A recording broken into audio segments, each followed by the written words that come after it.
Hi, welcome back to Macabre History with Em. Today we've got quite an interesting topic to be looking at. We've got when corpses were worth more than gold, a history of body snatchers. Right, I know what you're thinking. How is it possible the dead could be worth more than gold? Well, we're heading back to the late 18th and early 19th century to find out how this was even possible. I probably should preface this by saying we will just be looking at British history for this episode, but maybe we could look at sort of other countries, possibly Americas, in other episodes as well. So, what was Britain like in this period anyway?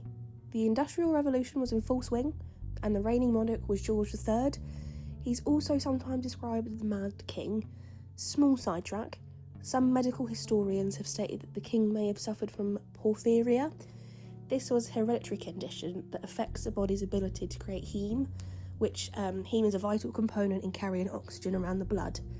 This disorder causes issues with the nervous system, causing excruciating pain, muscle weakness and mental confusion.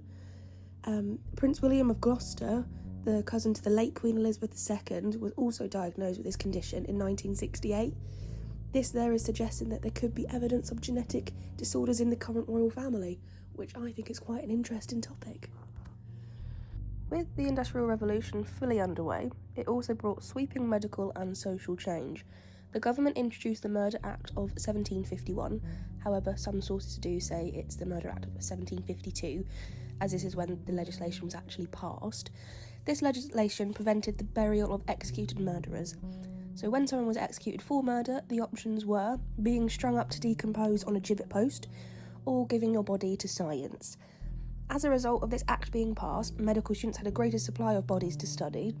Who'd have thought it? With the increase of cadavers, the study of anatomy and public dissection became a major part of training doctors and surgeons. However, as the 19th century kicked off, huge numbers of medical schools and training centres opened, and even with the bodies of the executed being supplied, there is still a huge demand that could just not be met. It was reported in just London in 1828 that 800 medical students, and they only had 450 to 500 cadavers available per year. And obviously that's going to be dependent on when people were executed and how fresh they would be, because obviously you wouldn't be able to keep them for that long in the summer compared to in the winter. So yeah, this is where the gory details begin. Probably should have said that a few seconds ago. So if you're having lunch, maybe come back to this video in 10 minutes or so. Body snatchers, or resurrectionists as they prefer to be called, would creep into graveyards at night looking for a freshly buried corpse, and then they would sell them to anatomy schools for dissection.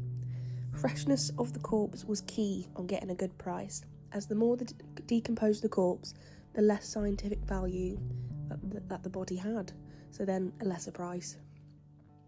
So in the dead of night, the resurrectionists would creep into graveyards, and once a fresh grave had been spotted, they would dig the earth until the lid of the coffin was poking through.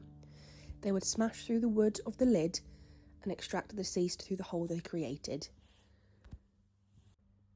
The corpse would then be placed on a cart or in a tea chest, depending on supplies available, and carted off to be stored or sold to the anatomists.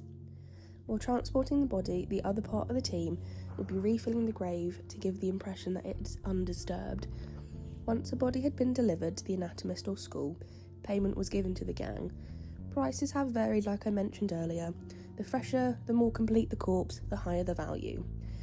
From an interesting source that I read, the Confessions of a Resurrectionist, James May, 1831, states, this is a direct quote from his confession, "One of them asked me to go to Woolwich after a convict had been buried in the marshes.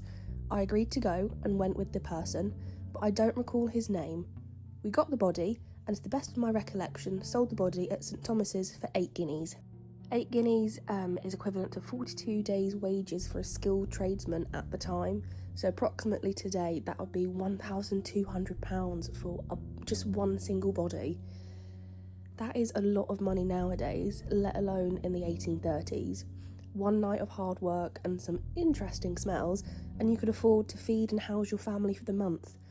I can see why body snatching was rife and the crimes of the infamous duo Burke and Hare were committed. If you are unaware of these two, they essentially sped up the process of selling bodies to anatomists by murdering people. Burke and Hare worked out of Edinburgh. They ran a boarding house, which was lacking some basic customer service skills of not murdering the customers. However, Burke and Hare would suffocate the patrons after plying them with alcohol. They would then transport the body to the anatomist Robert Knox, who would buy the corpse from them. It is reported that they murdered 16 people and were arrested in 1828. And Hare, interestingly, in exchange for testifying against Burke, was spared from the hangman's noose and released. However, Burke was not so lucky. He was found guilty and sentenced to hang, and in a poetic twist, he was sent to the anatomist to be publicly dissected. So, with all of this going on, I bet you're thinking, why did no one stop them from doing this? Well, the legality of exhuming the dead was a murky area of law, as once someone had died, they were no longer considered property in the eyes of the law, and so could be exhumed and then sold on for profit. As you can imagine, and rightly so, the public views of this was not positive in the slightest. So graveyard and mourners came up with some interesting ideas to stop this from happening. One popular idea was mort safes. You've probably seen these about, there's a really good example in Greyfriars Kirkyard in Edinburgh of mort safes. But these are heavy iron cages almost put over the graves, preventing the resurrectionists from digging up the grave. Once the body had plenty of time to decompose, the mort safe would then be removed and rented to the next family. Another way families and graveyards try to deter the body snatchers were using physical deterrents, such as putting heavy stones or paving slabs over the graves, using iron coffins so that the body snatchers couldn't break into the lid to get the deceased out. Another way that I found while researching that made me feel so uncomfortable was iron collars. People would put the iron collars around the neck of the deceased, and the collar would be bolted directly to the floor of the coffin. I think just the fear that if I wasn't dead and was bolted to the coffin, it just makes me feel anxious about it. However, with the introduction of the Anatomy Act 1832, this helped curb the trend of body snatching. This is because the Act introduced that medical schools were allowed to use unclaimed bodies from workhouses and other establishments, or even just the poor, which effectively destroyed the market for fresh corpses, or people murdered for a profit. So that's our episode today, and thank you so much for listening to this episode about body snatching and the macabre history behind it. If you have any recommendations, I would love to see them. Please feel free to comment, like and subscribe. Until next time, guys.